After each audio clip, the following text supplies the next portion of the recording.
First year War 2 పెద్ద action movie, అది family movie అయితే కాదు. ఎన్టీఆర్ ది సైడ్ రోల్.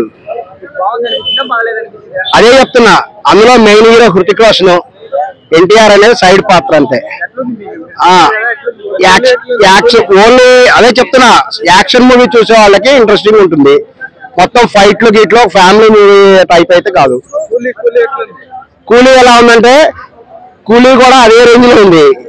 కూలీలో రజనీకాంత్ డైలాగ్స్, ఈ నలుగురు ఇంట్రడక్షన్ డైలాగ్స్, ఆ వాయింపుడు డ్రమ్ సౌండ్ తప్ప ఇదే ఉంటుంది అక్కడ.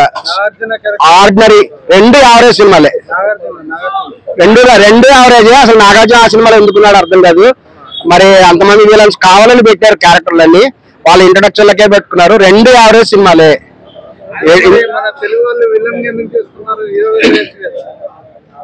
తమిళం సినిమా కాబట్టి విలన్ గా చేస్తాడు. ఆయన ఆల్రెడీ డిసైడ్ అయినాడు కదా. డబ్బుల కోసం చేస్తారయ్యా, అవకాశాలు రావట్లేదు. ఏమి ఎలా చెప్పాలి? ఓపెన్ అదే కారణం. ఎవడైనా ఏం చేస్తాడు? పెద్ద ఉపన్యాసం లేదు. ఎవడైనా ఏం చేసినా డబ్బు కోసం చేస్తారు. నాగార్జునకు అవకాశాలు ఏమున్నాయి?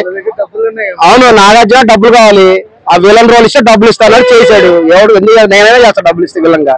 నువ్వు చేయవా? నీకు డబ్బులు ఇస్తే విలన్ గా? ఏంటంటే ఎవడైనా డబ్బు కోసం చేస్తాడు. నాగార్జున కూడా డబ్బుల కోసం చేశాడు. విలన్ గా అయితే ఏంటి? నిజాలు కొడతాడా? ఆయన కొట్టడు కదా. సినిమా అంతా యాక్టింగ్ కదా. కొన్ని కోట్లు ఇచ్చారు, విలన్ గా యాక్ట్ చేశాడు. ఆయన హీరోగా వేశాడు. ఇలా ఎక్కడైనా సినిమాలు అమీర్ ఖాన్ అయినా అంతే, అమీర్ ఖాన్ అయినా, సల్మాన్ ఖాన్ ఎవరైనా అంతే. డబ్బుల కోసం ఎవడేం చేసినా డబ్బుల కోసమే. డబ్బులు ఇస్తే ఏం చేస్తారు హీరోలు. అన్నాడు కదా రోజా 2000 హీరోయిన్ అని, 2000 రూపాయల హీరోయిన్ రోజా అన్నాడు కదా ఆయన. 2000 కోసం రోజా ఏమైనా చేస్తుందని. రోజా ఏంటి? ఎవరేం చేసేది అదే. ఆమె కాదు, 2000 రూపాయల కోసం సినిమా ఫీల్డ్ లో నానా కష్టాలు పడతారు. సినిమా ఫీల్డ్ అటువంటిది. డబ్బుల కోసం కింద స్థాయిలో చేయాల్సి వస్తుంది. అన్ని కూడా బాత్రూమ్ లో స్నానాలు కూడా చేశారు, వీడియోలు కూడా పెట్టి చూస్తున్నారు. కూలీ అదే మంచి డబ్బులు ఇస్తే మేము కూడా చేస్తాం. నిజం. కూలీలో ఆల్రెడీ చాలా మందిని పెట్టినారు కదా. చాలా మంది అన్ని రాష్ట్రాల నుంచి ఒక్కొక్కళ్ళని పెట్టేసేసి కూలీ కూడా అంతే. కాబట్టి రజనీకాంత్ ప్రయత్నం చేశాడు. రజనీకాంత్ స్టైల్, ఆయన స్టైల్ కోసమే చెప్తారు కదా. రజనీకాంత్ అంటే ఇలా కొట్టగానే ఇలా అవతల పడతారు. అంతా స్టైల్ కోసమే రజనీకాంత్ సినిమాలు చూసేది. స్టైల్ కోసమే ఎవడైనా రజనీకాంత్ సినిమా చూస్తాడు. కొంతమంది నచ్చుతుంది, పర్వాలేదు, ఎవరైనా ప్రయత్నం చేశారు. కానీ ఏంటంటే జూనియర్ ఎన్టీఆర్ని తొక్కేయడానికి ప్రయత్నం చేస్తున్నారు. ఇది వాస్తవము. ఈ సినిమాని తొక్కేయడానికి ప్రయత్నం చేస్తున్నారు. సినిమాలు కాస్త రాజకీయాల్లో కలిసిపోయాయి. ఇప్పుడు కూలీ అనే దానికి శుభాకాంక్షలు లోకేష్ గారు చెప్పారు. మరి వార్డుకి ఎందుకు చెప్పలేదు లోకేష్ గారు? 2 సినిమాలో చెప్పాలి కదా. రాజకీయం వద్దు అని ఎన్టీఆర్ రామారావు గారు అన్నారు. ఓకేనా? రాజకీయం జోలికి ఆయన వెళ్ళడు. మరి సినిమా గురించి చెప్పండి సార్. సినిమా గురించే చెప్తున్నా. దమ్ము లేదన్నా వాళ్ళు తీసిన సినిమాలు ఏమంటారు దాని గురించి? మరి అదే అంటుంది. పార్టీలు కూడా ఉద్దేశపూర్వకంగా కొన్ని పార్టీలు కొన్ని సినిమాలు తొక్కడానికి ప్రయత్నం చేస్తున్నాయి.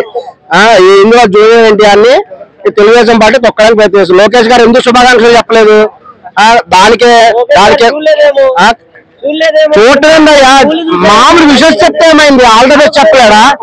ఆల్ ద బెస్ట్ అని చెప్పాడా? అంటే ఆయన చెప్పగానే హిట్ అవుతుందా, లేదంటే ఫ్లాప్ అవుతుందా? ఏదో పుట్టినరోజు అని చెప్పే విషయం చెప్పడా? కనీసం చెప్పాలి కదా. ఇప్పుడు ఏదో పుట్టినరోజు ఉంటుంది, పుట్టినరోజు బర్త్డే విషెస్ అని చెప్తే ఏమవుతుంది? పుట్టినరోజు లాంటిదే కదా వాళ్ళు రిలీజ్ అంటే. ఒక ఆల్ ద బెస్ట్ ఒక్క మాట అనలేడా? ఎందుకనలేదు? అంత ద్వేషం ఏంటి కదా ఆయనకి?